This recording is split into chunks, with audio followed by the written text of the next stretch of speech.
Hi, thank you very much for watching this video. Let's take a look at the second presentation of today, which is the unfortunate cost of pattern recognition, the genetic disorder of the financial industry. It examines the crossroad between pattern recognition, reinforcement learning, and regulations as understood by socially responsible and consumer finance. In terms of providing a bit of background on that specific topic, I wrote a paper called UTOPE-ia. So UTOPE standing for the unfortunate cost of pattern recognition, and the IA was a suggestion from the chief editors to make it a bit more intuitive as to what it means. It made the cover story of Wilmot magazine in their issue 60, and it's a very unpleasant memory for me personally because I had to actually publish it under the pseudonym Ibn Ghosset. And the reason being was that working in the financial industry, at that time I was working with Chief Quant, which I quite liked, and we got along quite well. And he was very happy to allow me to work on these parallel projects in my own time, because they address some of the issues around social responsible and consumer finance, and some of the pillars, as we will see later, things like approved person, misleading statement actions, and things like this, which are not only the moral duty of any approved person, but also a legal duty. So what happened around that time is that there was a change of heart again from people in public relations who thought that if somehow that article could be traced back to that specific bank in which I was working, then it would not be good for the image of the bank. Whereas I thought, in my opinion, that having people like this in the bank, which exposed and tried to improve some of the issues around the financial industry, could only be a good PR strategy. And also because it was a legal duty.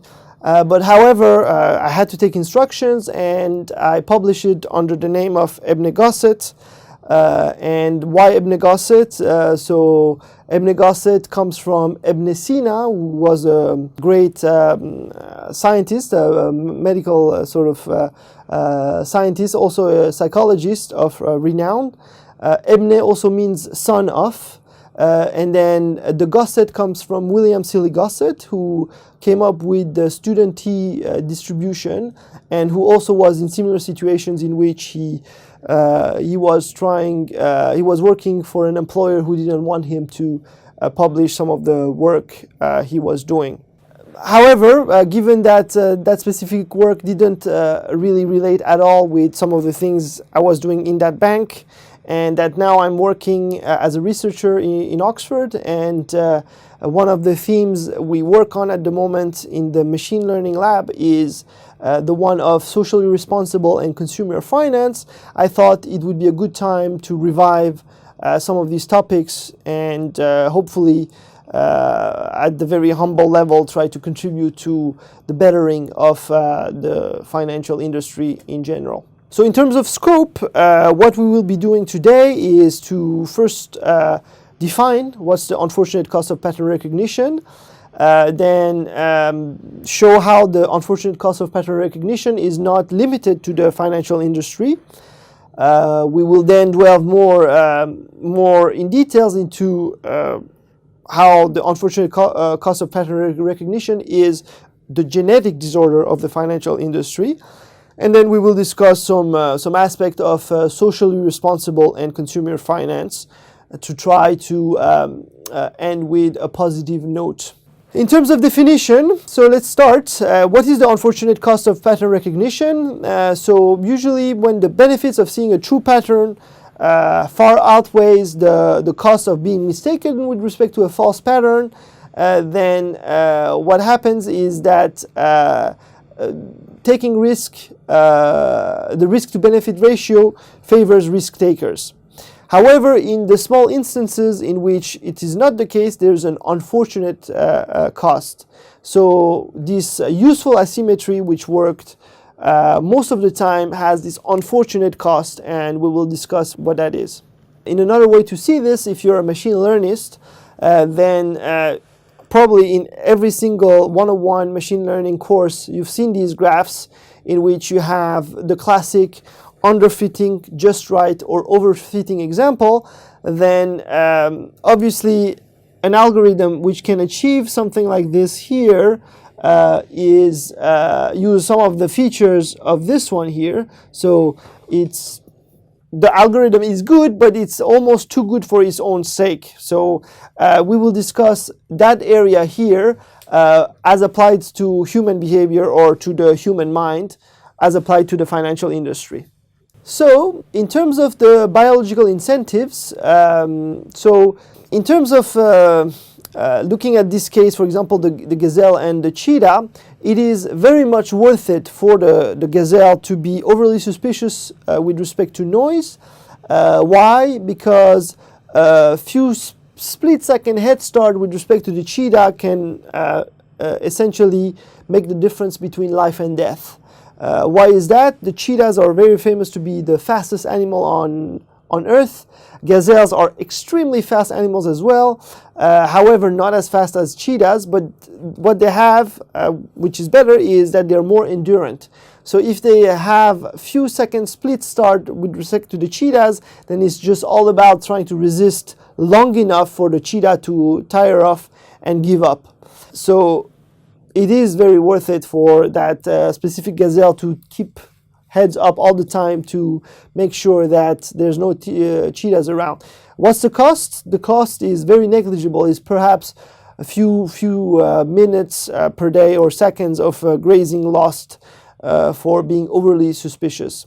So that specific concept of pattern recognition, or the process of pattern discovery, has been studied extensively in the area of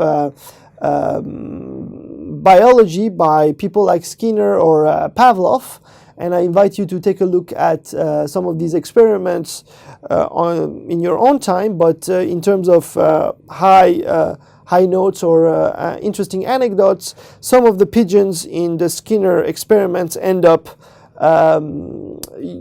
acting like a pendulum or turning around themselves, because through a set of spurious reinforcement, they are believed that this specific behavior triggers food arrival.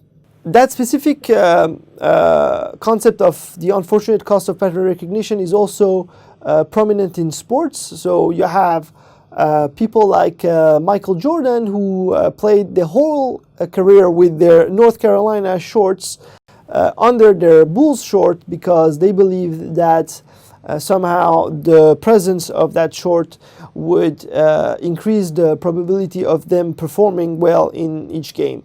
And that came from the legend wants to think that came from a shot that he took in North Carolina at in his freshman year, which sort of triggered psychologically his arrival on the scene or under the scene of stardom. So in terms of deity and cultures, so the concept of deity is absolutely in common with every single culture. Why is this? And that's connected to the unfortunate cost of pattern recognition. Everything that around us mimics design. For example, this F-15 is a complex object which has not only one creator but a set of creators. And most things that mimic design around us have a creator. However, things like, for example, this eagle here is a very complex, has a very complex design, yet doesn't have a designer per se. The design is due to small increments of small changes, which led to its amazing complexity, and this is the reason why the Darwin's theory of evolution was so difficult to comprehend for many people. And the reason why the presence of deity is present in absolutely every culture. So again, due to the unfortunate cost of pattern recognition. It's good to see patterns, it's good to see these associations. However, there's these unfortunate costs once in a while.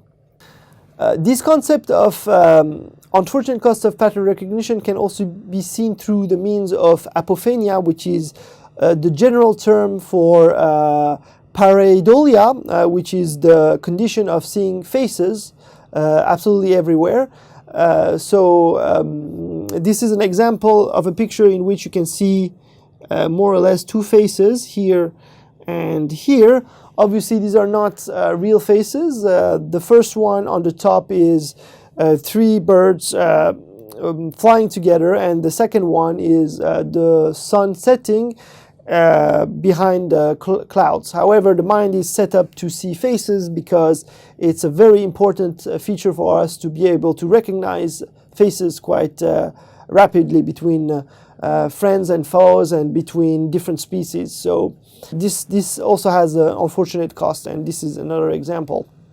There are some UTOPE kind of examples which are monetary driven. So one which is monetary driven is homeopathy. So most people, most serious scientists who have worked with homeopathy agree that it doesn't have any scientific mean per se. Basically, people try to sell it as some sort of vaccine-related pseudoscience, with the idea that water has memory. However, again, it's been shown that homeopathy doesn't work beyond the placebo effect, which is a well-known medical weaponry for doctors to use with their patients when they're sick. However, some good arguments has been put forward in terms of I guess the positioning of homeopathy in the world of science because of its of the mumbo jumbo which comes with it, which perhaps doesn't come with other kinds of placebos. Another kind of expression of the unfortunate cost of recognition as related to the monetary aspect is gambling. So everybody knows the business model for gambling. However, there's a lot of people who are still very much victim of their own unfortunate cost of pattern recognition because of reinforcement learning and spurious associations. And one of the reasons why that gambling is really very much frowned upon in society is not only for its parasitic sort of aspect, but also because it's a niche for money laundering. So essentially, you pay enough cash because of the business model to make your money legitimate through the mean of randomness, and then you can say, well, you were lucky that you won in the race, the horse racing sort of event that occurred last week. However, you bet on absolutely every single horse, and on average you lost, but you had the winning combination at the same time, which you can then justify with the regulators or the police. So how is the unfortunate cost of pattern recognition a genetic disorder in the financial industry, and what are the main factors? So let's take a look at them. So strategy building is one in which the unfortunate cost of pattern recognition kicks in all the time and with violence, and that can be best seen in terms of in-sample and out-of-sample strategy performances and survival bias. So a junior quant may come up with let's say 100 different strategies, and one of these strategies by chance will have a very high Sharpe ratio in sample. However, when you so this is meant to mean in sample, and the rest here out of sample. So in here you see all the time this in reality, but junior quants may present their work in such a way that they use the survival bias in order to perhaps market their specific strategies. So that specific survival concept is best perhaps modeled through the mean of statistics of order or order statistics, depending on who you talk to. The best way to perhaps see an example would be to assume that you are a quant who has come up with performance measures for strategies which is ranked between 0 and 1 and which acts very much like a uniform distribution, and you want to see which of your strategy really has which is really worth putting in the on the trading for real. And you can use order statistics to check how well your performance is doing with respect to the other ones. So for example, if you have come up with 10 strategies and that your best strategy is significantly lower in terms of performance than 10 over 11, then most certainly this is a lucky strategy. So you have to come up with models which would prove that the best of your strategies is significantly better than this specific formula, which gives an expectation of your max strategy, taking into account randomness as well. So the trader's compensation methodology is also, one expression of the unfortunate cost of pattern recognition as applied to the financial industry. It's very difficult to filter out the great traders from the lucky traders, and that gives incentives for a lot of traders to take risks that they shouldn't. So the idea that a trader has a good track record which is supported by data, for example the P&L, and reinforced by a posteriori cherry-picked stories to justify their trading strategy, makes it very difficult for the managers because of their unfortunate cost of pattern recognition. So the idea of this reinforcement to really decipher the lucky to the great traders. So sales and structured products are also an area in which the unfortunate cost of pattern recognition is prevalent, and a lot of strategies which are optimized in sample random walks are reinforced with beautiful stories to the unsuspected clients, and clients may end up buying strategies which are not in their best interest. So we've seen some example of misleading correlation with the cointelation model or the inferred correlation model, and or with the subprime derivative crisis that occurred around 10 years ago. So technical analysis is another area in which people fall victim of the unfortunate cost of pattern recognition. So non-verifiable pseudo-scientific trading strategies are presented as art. You will see most of the technical analysis books will have the word art in it. Why? Because art is actually a positive in the mind of most people, has a very positive marketing value, but also it frees ones from the liability to actually prove that your methodology actually works. So junior traders usually fall quite a lot victim of that specific aspect of their trading experience.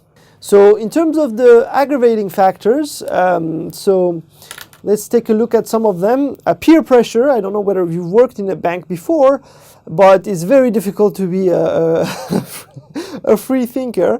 You may have the best intentions at heart, and you may feel intuitively that some of the things that you're involved with is not quite right, but it's good for the bank, or it's good for the financial institution for which you work, and you essentially give up. Ash has done some sort of interesting work around peer pressure and essentially you changing your mind, and this is a quite well documented and tested feature in psychology. The asymmetry in personal to client risk is also a big one.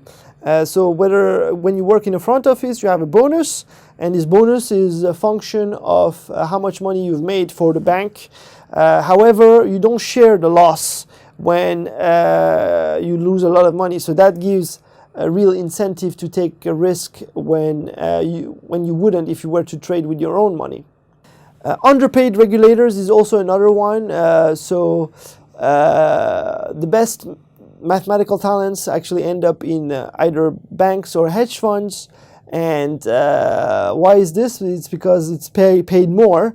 And the regulators and some of the critical institutions which are important for the stability of the financial markets end up working for a second-tier financial institutions like CCPs or regulators. And that's actually a great problem, and that should be somehow addressed by politicians in some way. Belief bias. So if you're involved in something in which you are making a lot of money, it's very easy to believe that what you're doing is actually good for the economy or good for mankind in general. So another aggravating factor. So now let's take a look at some of the features around socially responsible and consumer finance. So what's an approved person? So FISMA of 2000 lays down the duties of an approved person, as well as puts forward the statutory objectives of the regulators, like the FCA or the SEC. So FSA is like a few years ago, they've changed their name to FCA now. But maintaining confidence in the financial systems is one of them. Promoting public understanding, what I'm trying to do here, is another one. Protecting the consumer, reduction of the financial crimes are all statutory duties of the regulators. So as an approved person, so I'm, for example, an approved person. Everybody in a bank working in a front office is an approved person. And the following principles should apply to all approved persons, and these are legal requirements. So integrity, skill, care, and diligence, proper standard of market conduct, dealing with the regulators in an open way, proper organization of business, skill, care, and diligence in management, compliance with regulatory requirements. So what is currently being done and what is missing? There's a lot of little things I could be saying here, but in the interest of keeping this presentation short, then I've just selected a couple a bit at random. One which I found interesting is the one of legal arbitrage.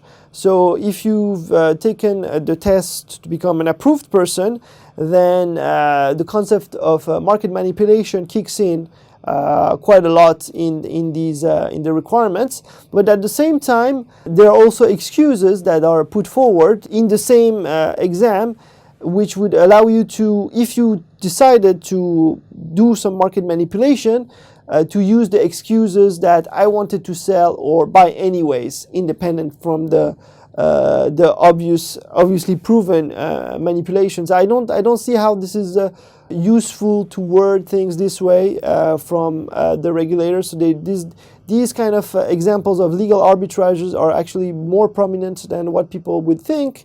You have to study litigations to actually see that it happens quite a lot, and that should be addressed.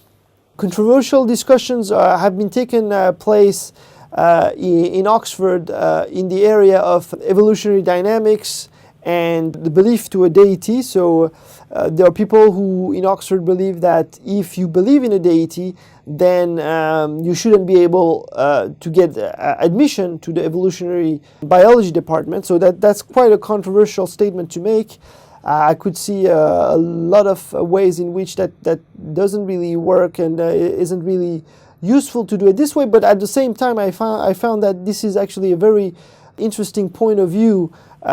Discrimination with respect to knowledge, because obviously someone who believes in a deity cannot function well within an evolutionary biology department, because the argument is that there's something fundamental that that person hasn't understood to claim admission to these kind of departments.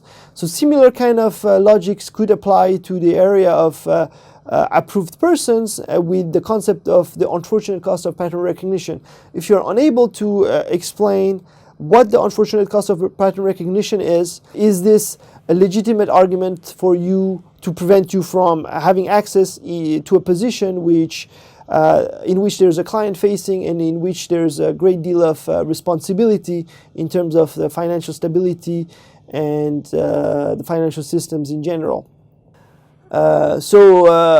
Few marginal good things to end with a high note. The SEC and the FCA have been improving fraud detections, and I think the SEC has created a whistleblower program. I don't quite like these kind of programs per se, because I don't think it's being fair to the whistleblower, because whistleblowing is actually a professional suicide in most in the financial industry. So I'm not sure whether that actually gives any incentive to the people working within a bank to act with integrity. I wish it was the case. I want to believe that this is the case, but in the details of the implementation of such programs, I think there's a lot to be said around those. Another one which is quite interesting is the one of retroactive bonus adjustment. So we've seen in one of the slides that there's an asymmetry between the risk taken by the banker and the clients, which gives the incentive for the banker or the hedge fund manager to take risks that he or she wouldn't otherwise if that money was theirs. And the concept of retroactive bonus, which instead of taking a look at last year's P&L, takes a look at the last few years' P&L to study the bonus. So if you've gotten a bonus in terms of shares which are not withdrawable within the same year, or that you have to have for a few years, then it's been shown that you've been making mistakes, then that bonus is taken back essentially. So this is interesting, but the concept of order statistics still applies on longer time frames. So I'm not sure that this is actually a fair point. So in order to illustrate this, think about the FX carry strategy, which, for instance, looks like something like this. So you have so if this is P&L and this is time, usually you have growth like this, and then out of a sudden you have a big drawdown that occurs, and then you have something like this that occurs again. But what happened here is that that could happen in many years, so X years. So you could come up with strategies like this. So the FX carry strategy is one example in which, even though on paper the returns of your strategies are zero, in the short run you could be making a lot of money. So I'm not sure whether I fear that this retroactive bonus adjustment could lead to people starting to think of strategies in that way. So trying to find the strategies in which there's an asymmetry between time at which the time lag of the strategy and its drawdown. And this kind of strategy is not actually limited to the FX carry. You could do similar kind of things with options or combination of options. So this is something that regulators should be keeping in mind. But at least there's a bit of change. So that concludes this specific presentation. I hope you enjoyed it. Feel free to contact me. You have my contact information at the very beginning of the slides. Thank you very much. Bye.